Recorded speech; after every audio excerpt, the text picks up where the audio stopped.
my lovelies, and welcome to Where the Road Rises, Law, Lessons, Legacy. With me, your host, Eileen Curlin-Walsh. Today's guest has been a great friend and contributor to Channel 4 over the years, and we are honored to welcome her back. Dr. Pamela Paine is a thought leader, educator, innovator, and master communicator. She is director of the Job Resource Centre at Moraine Valley right here in Palos Hills.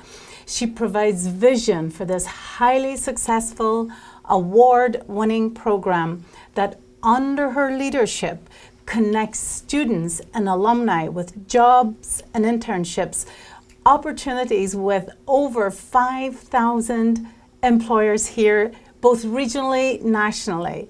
Pamela advocates higher education and lifelong learning to address societal problems, close skill gaps, and deepen the connection between students, staff, faculty, alumni, communities, and employers to create pathways to personal and economic success for everyone, regardless of their background.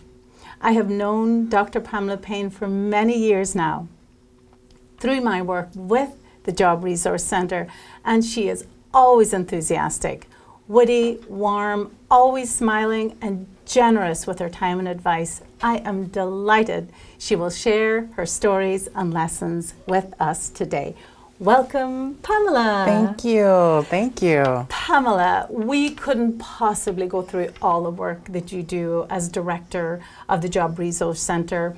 So how about if we cut through all those duties and responsibilities to the heart of the work with your students and with your staff and with your employers, and what impact that has on you and what it means to you? Well, I think that my role at the Job Resource Center is it's a small component of the bigger picture of my role on the planet, but it's all connected. I see it as really utilizing education to get people to understand their full potential.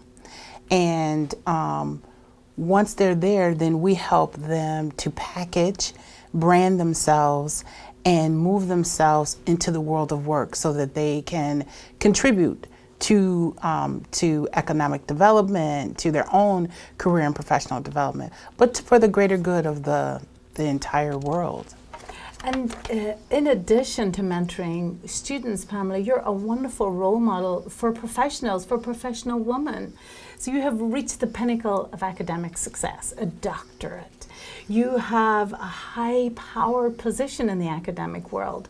So what would you say to we professionals on the elusive work-life balance, how to deal with success, deal with all the opportunities that are out there, be strategic about the opportunities, and still keep time for yourself, your family, time to grow? Well, that's a lot. I don't know if I feel like I've reached the pinnacle, but I do feel that the success that I have been able to achieve really has been, something with the encouragement and support of a lot of other people. I think that it's funny when you were saying about the work-life balance. That's something I'm still working on. Mm-hmm. I'm a lot better than I was. I think sometimes your body will tell you you're gonna sit down. And so now my process is before my body gets there, I started planning and being more strategic about what I was going to do and not do, so that I could do the things that I really believe that I'm here for. I really think that I'm supposed to really encourage people and help create an environment so that people could go to their next great level. Mm-hmm. I think that I am just now starting. It's kind of weird. I was thinking about this morning. I feel like there is so much more that I'm getting ready to do, and everything that I've done thus far is going to help me to do those things. So a feeling of destiny, a feeling of, even if you didn't know why you were pursuing some particular opportunity at a time, it's all leading towards this opportunity and maybe where it will take you next. Absolutely. experiences start to feel like directed research. Oh, yes, absolutely. That I love that, the directed Yes. research. I think that I always feel like I'm on the pinnacle of daybreak. Like I'm just right there. And then it's going to like, you know. And so sometimes I look at my my friends or people who are that I've grown up with, and it's like they're kind of winding down, and I feel like I'm winding up. Yes, yes, that irrepressible spring. Pamela, once when I was feeling a little overwhelmed, not at what direction to go professionally, but the opportunities that success brings to the door, you said to me, there's a time to fill your vase and there's a time to use what's in that vase to water the desert. That has never left me. What did you mean by that?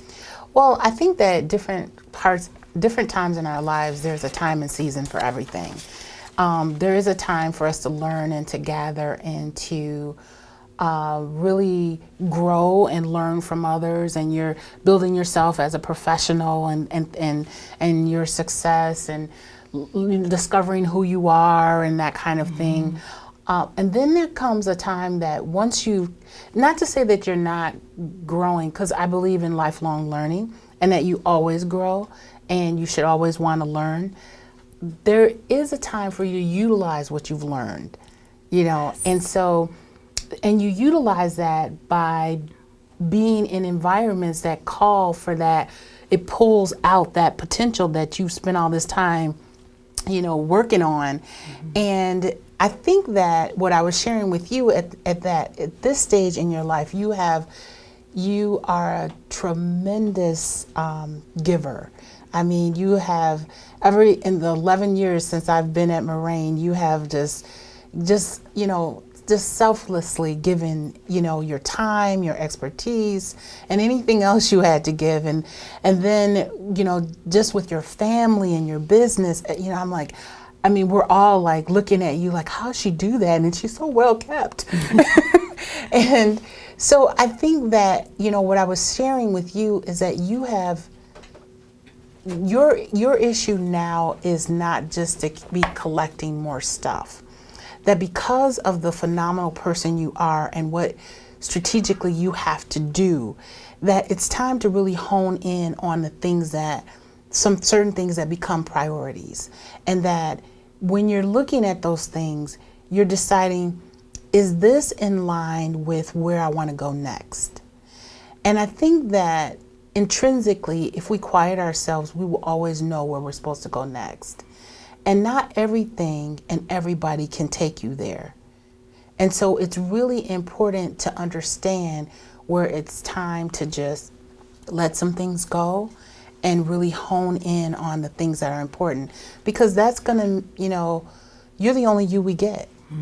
And we can't get you all used up or sick or stressed out, because then we won't get the best of you. That is beautiful. You know, and so we need you around so that you can continue to really fulfill the destiny that you have.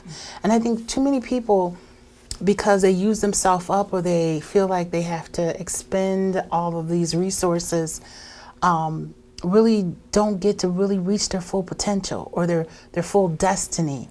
I see. And so that's what I was sharing with you. So we become deluded if we take every opportunity, or if we keep saying yes, because there is, when you are a responsible citizen and you do have a role in the community and you get lots of offers to sit on boards, be involved in charities, there is the instinct to help as much as possible, say no as little as possible, but then there is that fear of dilution, as well as it's affecting the work-life balance, because we still have to have not just time with your family, but time for you to decompress yourself. Absolutely. So that makes lots of sense.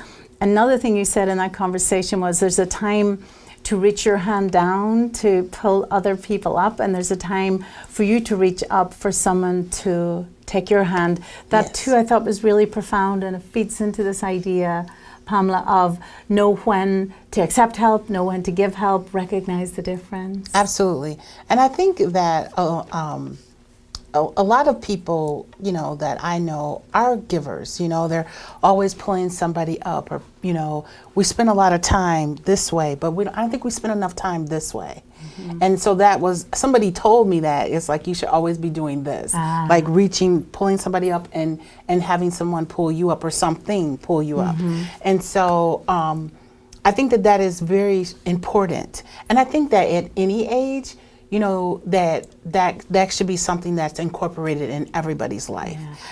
Beautiful, Pamela, and that just brings me to my next question, because we service a lot of seniors, a lot of caregivers in our community who watch this program, who often put their own goals and dreams aside.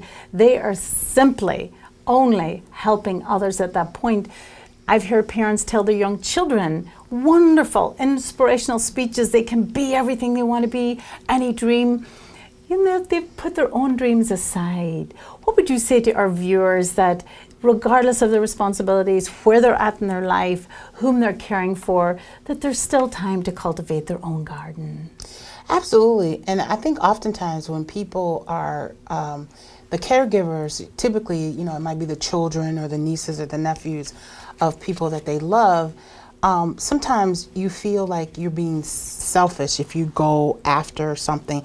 Not to say you're going to drop the ball over here, but, you know, but I think what they fail to remember is that the people that they're caring for invested in them so that they could reach their destiny, you know? And so that you may not be able to do all things, but you can do some things. And that's part of continuing the legacy of the loved one that you're caring for.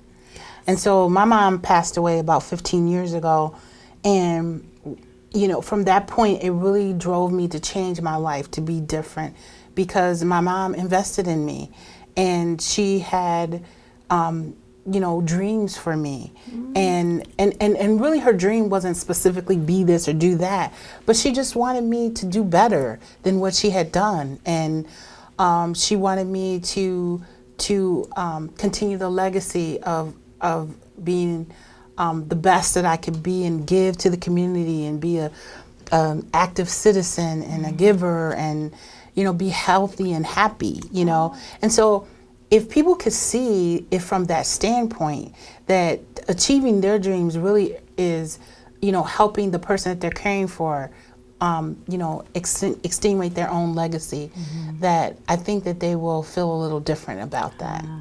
So your mother was an influence and a role model. I also know that faith has played a big part in your life, Pamela. Could you tell me a little bit about how faith has shaped you and what it has meant in your reaching and in your life? Well, I wouldn't be sitting here definitely today if it wasn't for my faith. I have had the opportunity to have life, you know, happen to me as well as it would happen to a lot of the viewers, and at a very young age. So it was very difficult. But my faith really helped me to be here, to learn how to live and not have life take from me, to live intentional and to live strategically, and to be present and enjoy the life that I have. I think that it really has taught me the power of perspective. Sometimes we look at what we don't have as opposed to looking at all the wonderful things that we do. And one of the biggest things that my faith has taught me is that I have a lot more power than I think. And that is a great gift. And that there's a purpose for my life. Purpose and meaning, absolutely, absolutely. And you don't even know what that full purpose is yet. But by heavens, you've achieved a lot and you're not done yet. Absolutely. There's still going to be daybreak. You mentioned that there were some difficult things in your past, in your childhood. What are your thoughts now on compassion, mercy, forgiveness? Have you been able to fully forgive any wrongdoing to you in the past? And has that been important in your personal growth? Absolutely. I think that forgiveness is a huge thing. I think that people don't understand the power of forgiveness. People think that forgiving someone for something or some wrongdoing is letting that person off the hook. It doesn't let them off the hook. Nobody, you know, no matter how they're looking, intrinsically, we know when we've done wrong or we've done somebody wrong. what forgiveness does is let you off the hook. Because somebody gave me an analogy about forgiveness. It's like injecting poison into your veins, expecting the other person to die or something like that. Yes. And when they said that, I was like, that's not what I want to have happen, because every time I would think about whatever the person did or that person, it would negatively impact me. And I like to smile, I like to have joy, I like to have peace, but every time I would come into that, or to have that thought come to me, then my joy and my peace would go away. So forgiveness was very empowering to me, and I could not have done. There's some things that I didn't think I was going to be able to forgive, and there were some people I didn't think I was going to be able to forgive. But that was the power of my faith, that the faith that I have in God, that really helped me to do something that supernaturally that I could not do in the natural. I believe that will resonate with every one of our viewers. We all carry not just needing to forgive others, but to forgive ourselves. And if we're able to do that, it truly opens up your life. It does. And just, can I add one more thing about forgiveness too, is that forgiveness is a very powerful thing, because it's like taking yourself back. Whatever you felt was taken from you or done to you, it's like taking your power back, because it no longer has dominion over you anymore. That situation, or if it's a person or whatever, has no more control over you. And that's a very powerful thing, to be in the midst of someone who you felt has done you wrong, and you're completely whole. That's beautiful. It doesn't get any better than that. No. What is your greatest happiness, Pamela? Oh man, there's a lot of great happiness. When are you most alive? You know what? I think I'm most alive when I am helping someone, or being a blessing, or something that I said or did really helped somebody to see their own greatness. I think that's when I'm most alive, or somebody learned something from me, or I learned something to take me to the next level. Yeah. I think that that's when I'm most alive. I think people are important. I really do. I think that people are the most valuable resources we could ever have, and that everything else exists for people, not because. Absolutely. Do you have a favorite quote, Bible passage, or a book that has been a wonderful resource for you that you would share with us? Well, I have a lot of books, but I think my favorite, I would say, scripture. It is, for I know the plans I have for you, saith the Lord. They are plans to prosper you, not to harm you, plans to give you a hope and a future, an expected end. And the expected end is good. That's Jeremiah 33:11, I think. Yeah, and it's exactly everything that you've just been saying about the direction of your life. If you had a personal mission statement, is that what it would be? Yes, that would be my own personal mission statement, is to get in line with the plan, but also to help people to identify that there's a plan for them. I think that people struggle because they don't realize that they are here for a purpose, and that everybody has something wonderful and tremendous to offer the world to make it a better place. But people don't often know that. And so I think that my mission statement is to help people, to at least guide them along the way, or get them along the way. There's a million manifestations of human capacity. So everybody does have that genius within them, and you just help them just excavate David from the marble. Yeah. I love what you do. I love what you do.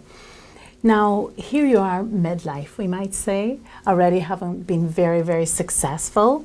We already know that greater things are still to come. So would you say at this point that everything makes sense? Or is there part of life that still remains a mystery? Oh, absolutely.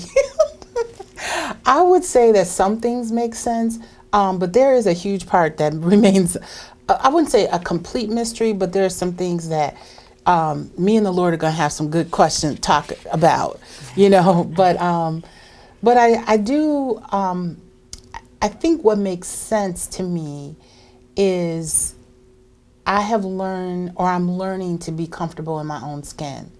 I think for most of my life I wasn't. But I feel like, you know, you get this opportunity, this one chance to, you know, be your unique, wonderful self. And I love that. I think that, you know, I think that that is an extraordinary thing. I don't really see myself always in the way that other people see me. So I do feel like there is a lot more that I want to do and a lot more that I can do.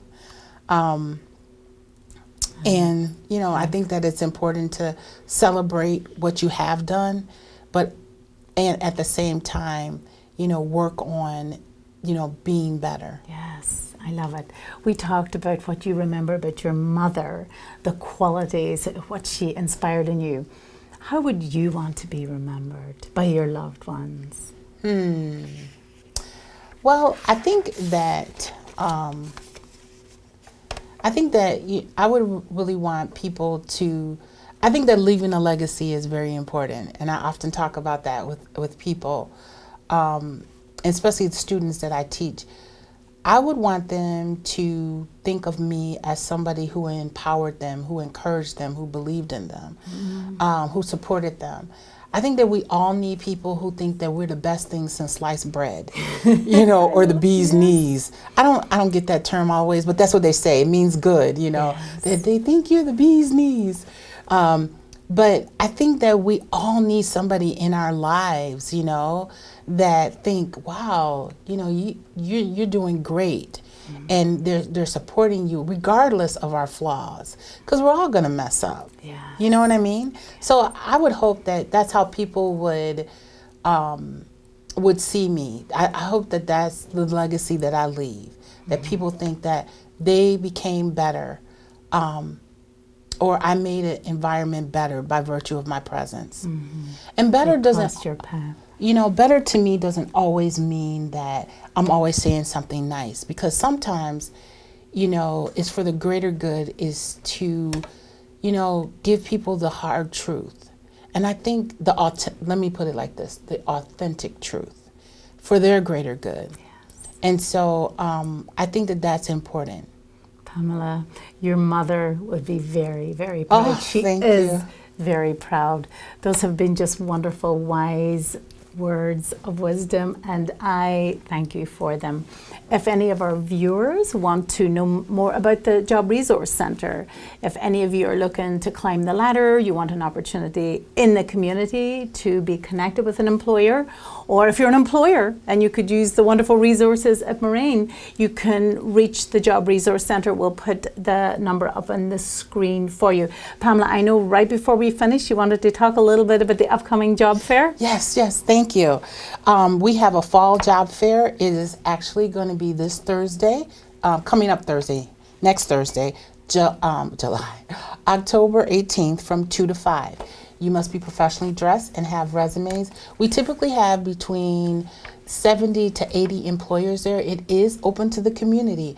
It is our, at Moraine Valley, it's our service to the community to help you get connected with employers and to become their next great hire. So we hope to see you from 2 to 5 on October 18th. Be professionally dressed and have resumes. That isn't a requirement for entry, because we want you to present your best self.